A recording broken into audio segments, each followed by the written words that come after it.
আসসালামু আলাইকুম, welcome to my channel science mini blog and cooking. চলে এলাম নতুন আরেকটি ভিডিও নিয়ে। খুবই সহজভাবে গরুর বট ভুনা রেসিপিটি আজকে আপনাদের সাথে শেয়ার করব। আগে থেকেই গরুর বটটাকে আমি ভালো করে গরম পানি দিয়ে পরিষ্কার করে গরম পানি দিয়ে সিদ্ধ করে নিয়েছি এবং সাথে ছোট ছোট টুকরো করে কেটে নিয়েছি। তারপর চুলায় একটা কড়াই বসিয়ে তাতে হাফ কাপ পরিমাণ সয়াবিন তেল দিয়ে 2 কাপ পরিমাণ পেঁয়াজ কুচি আমি হালকা ভেজে নেব। সাথে দিয়ে দিব গোটা এলাচ, দারুচিনি ও 2-3টা তেজপাতা। গরুর বট খেতে কম বেশি সবারই ভালো লাগে, তবে গরুর মাংস থেকে কিন্তু বটটা খেতেই বেশি ভালো লাগে।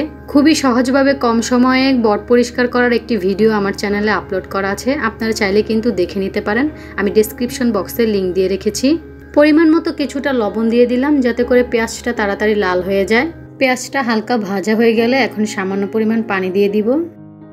সাথে দিয়ে দিব 1 চামচ পরিমাণ হলুদের গুঁড়া, 2 চামচ পরিমাণ মরিচের গুঁড়া, 2 চামচ পরিমাণ ধনিয়ার গুঁড়া, 1 চামচ পরিমাণ ভাজা জিরার গুঁড়া, 1 চামচ পরিমাণ ঘরোয়াভাবে তৈরি করা গরম মশলার গুঁড়া, 2 চামচ পরিমাণ আদা রসুন বাটা দিয়ে ভালো করে মশলাটা কষিয়ে নেব।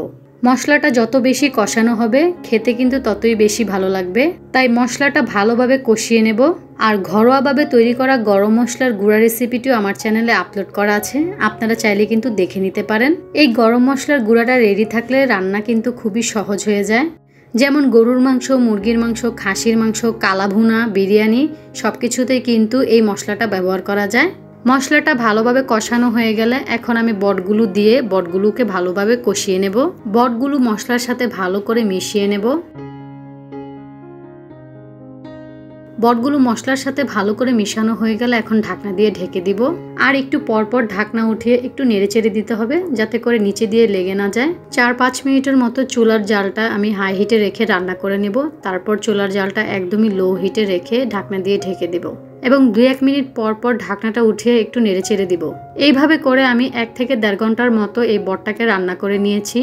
তারপর চুলাটা বন্ধ করে ঢাকনা দিয়ে ঢেকে রেখে দিব।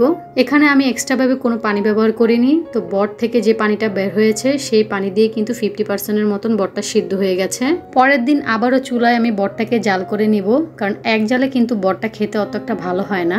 অনেকে অনেকভাবেই বট রান্না করে থাকে, এক জালেই বটটা রান্না করে ফেলে। তবে 2-3 বার জাল করার পর কিন্তু বটটা ভাজা ভাজা হলে খেতে কিন্তু খুবই ভালো লাগে। এখন আবারও কিছুক্ষণ বটটাকে আমি কষিয়ে নেব, তারপর পরিমাণ মতো পানি দিয়ে দিব। এখানে আমি গরম পানি ব্যবহার করেছি, আপনারা চাইলে ঠান্ডা পানিটাও ব্যবহার করতে পারেন। এ পর্যায়ে চুলার জালটা হাই হিটে রাখবো এবং ভালোভাবে বলক চলে আসলেই চুলার জালটা একদম লো হিটে রেখে ঢাকনা দিয়ে ঢেকে রান্নাটা করে নিব যতক্ষণ না পুরোপুরি বটটা সিদ্ধ হয়ে যাচ্ছে। 2-3 মিনিট পর পর ঢাকনাটা উঠিয়ে একটু নেড়েচেড়ে দিব এবং ঝোলটা একদমই মাখা মাখা করে ফেলবো। যারা বট খেতে খুবই পছন্দ করেন তারা একবার হলেও বাসায় এইভাবে রান্না করে খেয়ে দেখবেন, খেতে কিন্তু খুবই ভালো লাগবে। ঝোলটা পুরোপুরি শুকিয়ে গেলে এ পর্যায়ে দিয়ে দিব ভাজা জিরার গুঁড়া।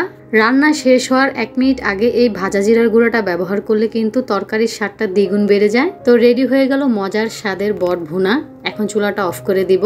ভিডিওটি ভালো লেগে থাকলে অবশ্যই আমার ভিডিওটিতে একটি লাইক দিবেন এবং আমার চ্যানেলটিকে সাবস্ক্রাইব করে পাশে থাকা বেল আইকনটি প্রেস করে দিবেন। তো আজ এ পর্যন্তই, সবাই ভালো থাকবেন, সুস্থ থাকবেন, আল্লাহ হাফেজ।